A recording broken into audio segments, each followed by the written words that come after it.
Big boss मराठीच्या घरामध्ये कालच्या भागामध्ये नॉमिनेशनचा टास्क पार पडला आणि यामध्ये प्रभू, संस्कृती, रेवा, सागर आणि विशाल हे सदस्य नॉमिनेट झाले. पण मात्र हे सगळे सदस्य नॉमिनेट झाल्यानंतर सगळ्यात जास्त घाबरलेला आपल्याला दिसला तो म्हणजे विशाल कोटियान. कारण की विशाल कोटियान हा नॉमिनेट झाल्यामुळं एवढ्या मोठ्या प्रमाणात घाबरला होता, कारण की त्याला वाटत होतं तो आता घराबाहेरच जातो की काय. ज्या पद्धतीनं इतर सदस्यांना नॉमिनेट करण्यासाठी विशाल प्रयत्न करत होता, त्याच्यावरून असं तरी वाटत होतं की तो घाबरलेला आहे. म्हणूनच तो राकेश बापट सोबत तडजोड करत होता. मला नॉमिनेट करू नको, मी तुला करत नाही, ठामपणानं मतं मांडतो, असं त्याला समजून सांगण्याचा प्रयत्न करत होता. पण मात्र राकेश बापटनं गडबडीमध्ये थेट विशालला नॉमिनेट केलं आणि अखेर विशाल नॉमिनेट झालेला आहे. पण मात्र एकीकडे प्रभू सुद्धा नॉमिनेट झाला आहे, रेवा सुद्धा नॉमिनेट झाली आहे, संस्कृती सुद्धा नॉमिनेट झाली आहे, सागर सुद्धा नॉमिनेट झालाय. या सगळ्यांच्या चेहऱ्यावर काहीही पश्चाताप किंवा काहीही गम नव्हतं त्यांना की आम्ही नॉमिनेट झालोत म्हणून. पण मात्र सगळ्यात जास्त भीती दिसत होती ती म्हणजे विशालच्या चेहऱ्यावर. कारण की विशालला वाटत होतं तो घराबाहेर जाईल म्हणून. म्हणून त्यानं काय एक प्लॅन केला आणि अशा पद्धतीचा प्लॅन केला, बनाव रचला आणि त्या घरातल्या सदस्यांना कळाला का नाही हे देखील आपलं पाहावं लागेल. आता विशालनं काय केलं, प्रभूला नॉमिनेट करायचं संस्कृतीला सांगितलं. कारण की संस्कृतीच्या गळ्यामध्ये प्रभूचा फोटो होता आणि प्रभूच्या गळ्यामध्ये रेवाचा फोटो होता. म्हणजे संस्कृतीनं जर प्रभूला नॉमिनेट केलं तर प्रभू नक्कीच रेवाला नॉमिनेट करेल आणि विशालपेक्षा कमजोर प्लेयर हे त्याच्यासोबत नॉमिनेटमध्ये राहतील असं विशालला वाटत होतं.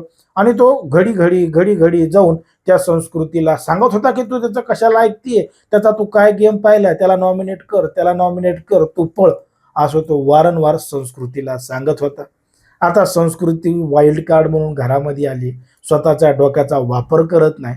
स्वतः संस्कृतीला विशालनं नॉमिनेट केलंय आणि विशालनं संस्कृतीला नॉमिनेट का केलंय, सगळ्यात पहिले का केलंय, कारण की विशालपेक्षा तर संस्कृतीचा काही गेम नाही. विशालसारखं तर एवढं चांगलं संस्कृती खेळत नाही.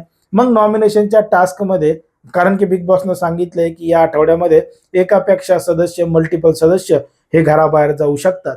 मग विशालला वाटलं की जर एक सदस्य जाणार असेल तर मग एखादी जाईल, पण मात्र 2-3 जर जाणार असतील तर मग त्याच्यामध्ये विशालचा सुद्धा नंबर लागू शकतो. म्हणून त्यानं संस्कृतीच्या मागं नादच लावला की मी तुला नॉमिनेट केलंय, मी तुला बोलून केलंय, पण मात्र तू प्रभूला नॉमिनेट कर.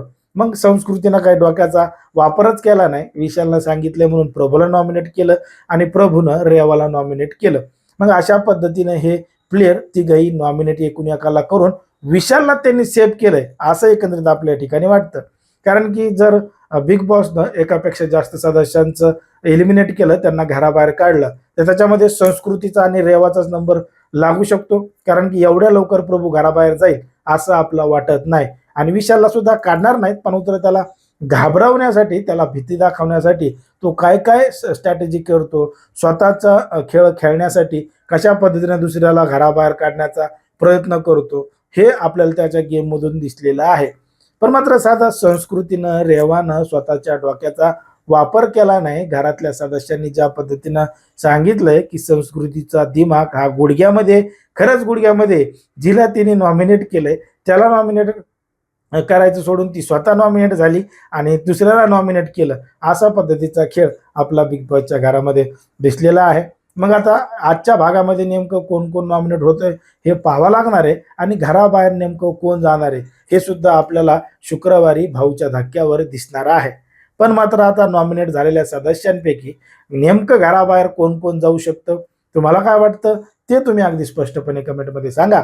आणि अशाच पद्धतीचे नवनवीन व्हिडिओ पाहण्यासाठी आपल्या चॅनलला लगेच सबस्क्राईब करायला सुद्धा विसरू नका.